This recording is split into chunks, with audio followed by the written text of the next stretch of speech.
Saudi Arabia, the king, has said, the crown prince, I said, what would you rather do? Would you rather have us do this or not? They said, we would much prefer a deal as opposed to an attack, because you don't know where these attacks lead.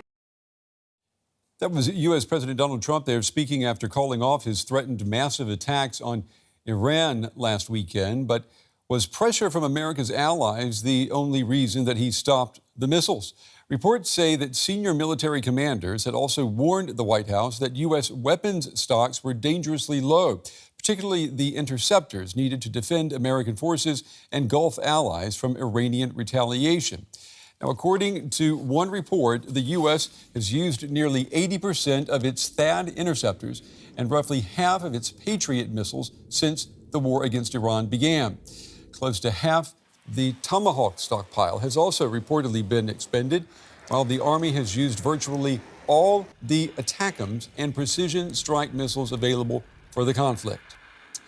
So, did diplomacy stop the attack, or did the Pentagon conclude that the United States could strike Iran but might struggle to defend against what comes next? I want to pull in now Bradley Bowman. He is with the Foundation for Defense of Democracies. He has served as a national security advisor in the U.S. Senate and also served more than 15 years active duty in the U.S. Army. Brad, it's good to have you back on the program.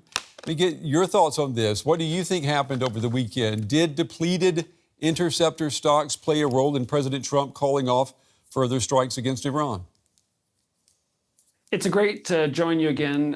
Thanks for the opportunity. You know, the reporting is pretty clear that the vice president and the chairman of the Joint Chiefs of Staff raised munitions-related concerns with the president, and it would be quite surprising if if that information did influence his decision. You know, the United States, I would say, has what it needs for a conflict with Iran, depending on a number of variables, not all of which the Washington controls, if we're being honest. But the real concern is the U.S. military's preparedness for a conflict with China, but also one that might involve Russia and North Korea. Well, is the immediate danger that the U.S. is maybe running out of weapons to strike Iran, or that it can no longer reliably defend its forces and its allies against Iranian retaliation? You know, all of this is at play, right? Because, you know, while the United States military has seriously degraded the Iranian military and its defense industrial base, degrading is not destroying. And we have not destroyed their ability to project power outside of its borders, one of the explicit goals of this operation, according to the administration. And they retain the ability, as we've seen painfully, to hit bases throughout the region, both U.S. bases and targets in Arab countries, and to impede traffic through the Strait of Hormuz, which they only have to hit something with a drone or missile every now and then. So the concern here is about severely depleted munition storage stockpiles, but also what that means for deterrence in the Pacific, particularly against China. I mean, CNN is reporting that nearly 80% of the THAAD interceptor stockpile and about half of the Patriot inventory have been used. I mean, those numbers seem dire. I mean, how vulnerable does that leave U.S. bases as well as Gulf allies? The numbers are very, very concerning. You know, during the 12-day war, right, the war that last year that lasted for 12 days, as me and Ryan Brobst published in Defense News, we fired roughly 1/4 of our terminal high-altitude area defense interceptors. Not a 12-month war against China, a 12-day war against Iran, 1/4. How's that possible? Well, here's the answer. And some of us have been sounding the alarm on this for a while. Insufficient defense spending over administrations and Congresses of both parties led to insufficient investments in defense production capacity and insufficient stockpiles. And, you know, America has this history of slashing defense spending after conflicts. 5 years after World War II, we had Task Force Smith in Korea, where we were completely unprepared. And we did the same thing in the Cold War. That is exacerbated by sizing our military for insurgencies in Iran and Afghanistan, not the type of wars we've seen with Iran, and certainly not the type of wars that we could confront in the next few years in the first island chain. Can the U.S., Brad, can it still conduct a sustained campaign against Iran without seriously weakening its readiness for a conflict with China, Russia, or North Korea? A lot of this will depend on the degree of axis of aggressors' cooperation. I'm proud that we just published a book with Elaine Zelenskyy, my colleagues here, and Mark Montgomery, a 2-year project exploring how China, Russia, Iran, and North Korea are cooperating across all domains of power. And we've seen that China has sent chemical precursors to Iran for its ballistic missiles. We've seen Russia send Iran targeting information. We see reports that both of them are on the verge of delivering man-portable air defense systems. So if Washington sits on its hands and doesn't attack this assistance that China and Russia are giving Iran, it's going to simply exacerbate the munitions crisis. And how can it be that we fired a quarter of our interceptors during the 12-day war? Well, listen to these numbers. The Pentagon requested only 25 interceptors in its base defense budget in fiscal year 26, and another 12 in requisition for a total of 37. Wow. And a paltry 11 in 24 and 12 in fiscal year 25. So if you're going to fire 150, that's clearly not going to cut it. So we have a lot of policies in Washington where we're acting like it's 1991 when in reality it's 2026. Brett, do you understand that? Do you understand that, how the Pentagon could order so few? How does that happen? I do understand it because we've had this philosophy of kind of a Walmart-style just-in-time model that might work great for Walmart, but doesn't work well for national security. You get the defense industrial pace that you pay for. And if you buy 12 of the THAAD interceptors in fiscal year 2025, then you're not going to have the defense production capacity and the arsenals that you need. And so you'd think that Putin's invasion of Ukraine, the worst invasion in Europe since World War II, would have been a wake-up call. But I think for a lot of Americans, like, someone else is being invaded. It's a long ways away. Yeah. No U.S. troops are dying. Okay, whatever. We'll continue to slumber. Well, now, this war is another wake-up call. And I think more people are awake now. The Pentagon's starting to take action, trying to procure large quantities of low-cost munitions. But that's going to take many, many years. And I worry that time is not our friend. I want to show a quote from an article that was published by your group back in 2022, if we could pull that up. Today, Americans find themselves once again in a precarious geostrategic position and at risk of making that same mistake by waiting until the last moments before a potential war to invest the necessary resources in defense.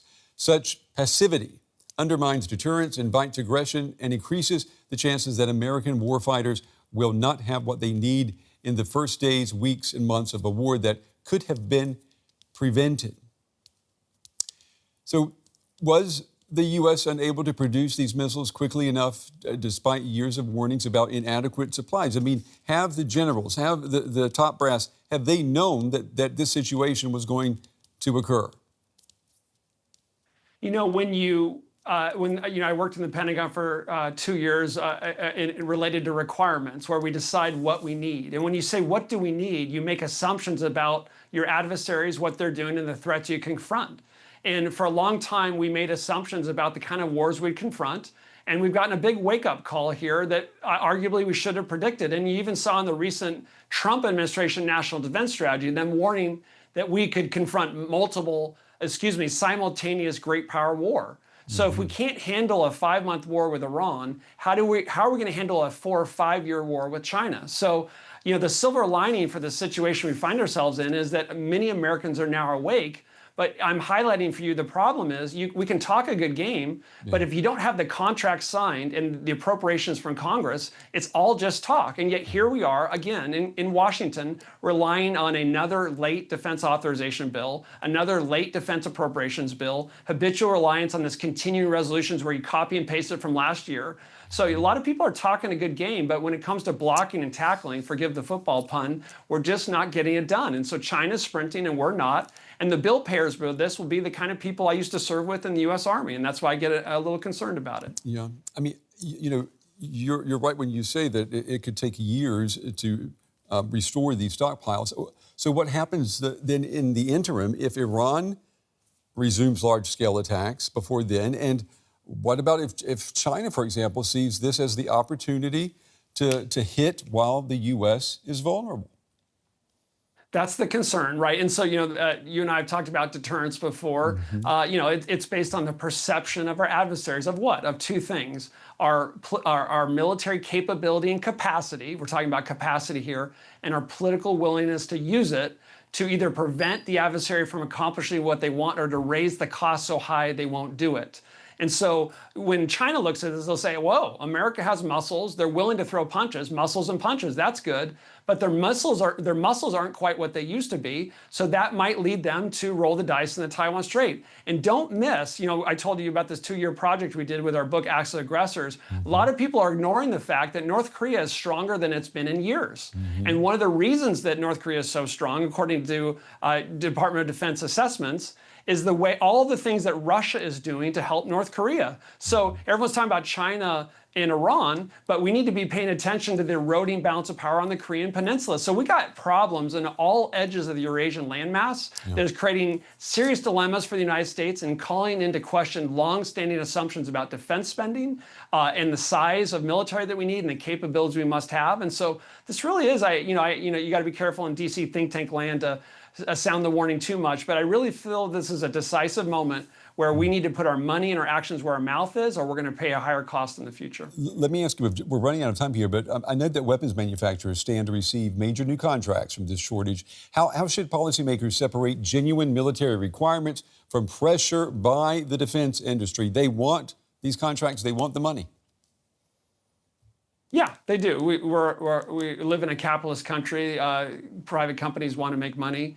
But the bottom line is that the Department of Defense doesn't make most of its weapons. We rely on industry for that. So if we want our service members who are following orders and going out and conducting missions, if we want them to accomplish their missions, return home to their families, they need to have the world's most advanced weapons in sufficient quantity. And those are provided by and large by industry. So I don't give a darn about the profit margins for these companies. I give a darn about these service members who are putting their lives on the lines of being able to accomplish their missions, come home to their families. And right now we have a problem. And it's time for Congress, in my opinion, to step up and deliver the appropriations so that they can do just that. All right. Clear words from Brad Bowman. As always, Brad, we appreciate your time and your insights tonight. Thank you. Thank you. Thank you.